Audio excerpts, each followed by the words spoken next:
有人说因果报应失效了，这是真的吗？我们中国人有句话，善有善报，恶有恶报。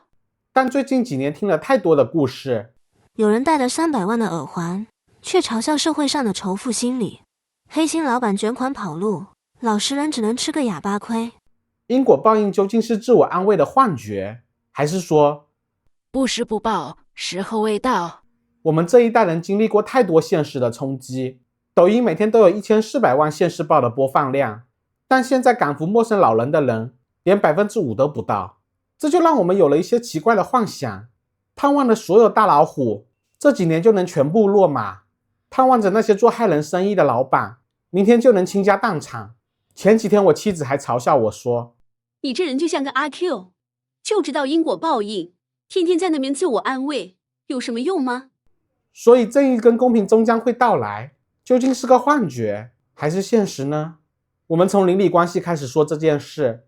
设想一下，今天孩子过生日，买了一份蛋糕，吃不完，想到还有一个邻居，你敲开邻居家的门，孩子今天过生日，送你一小块蛋糕。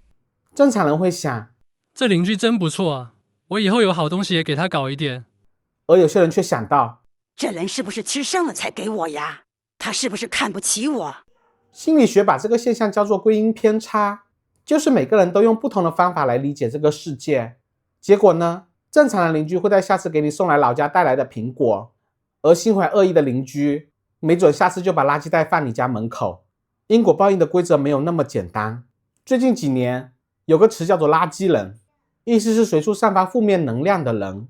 而如果你把善意带给那些正常的人，他们通常也会用善来回报你。但是你给职业乞丐施舍时，他想到的却是，这人真傻，傻子越多我才好赚钱。当你把钱借给赌博破产的发小时，他心里会想，又骗到一个人，想一想下次再用什么方法来骗他。当一个人内心充满欲望跟复杂想法之后，他就染上了佛教的3毒：贪嗔痴。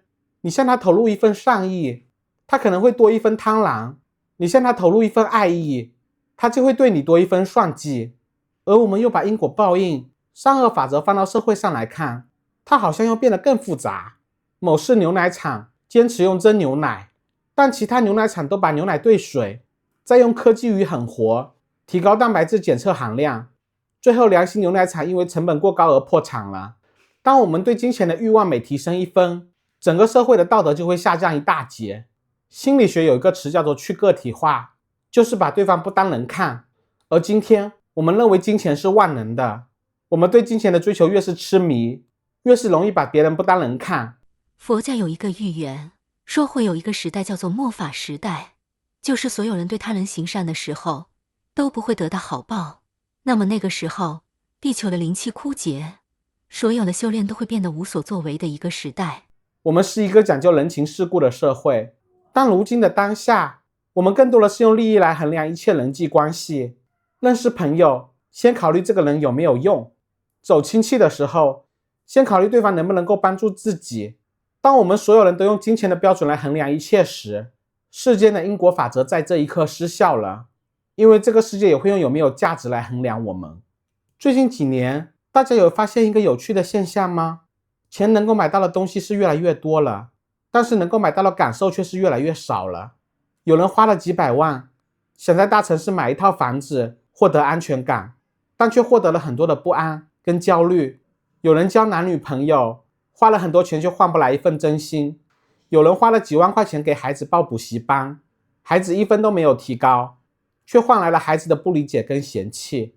佛教说，贪嗔痴是众生所染的3种基本的毒害，是恶的根源。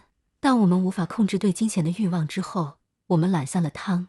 当我们因为它能塑造着人生的起跑线、精致的生活所影响，变得焦虑时，我们染上了嗔。当我们忽略了孩子的感受，只想到对他们的要求，却看不到他们的难过，我们染上了痴。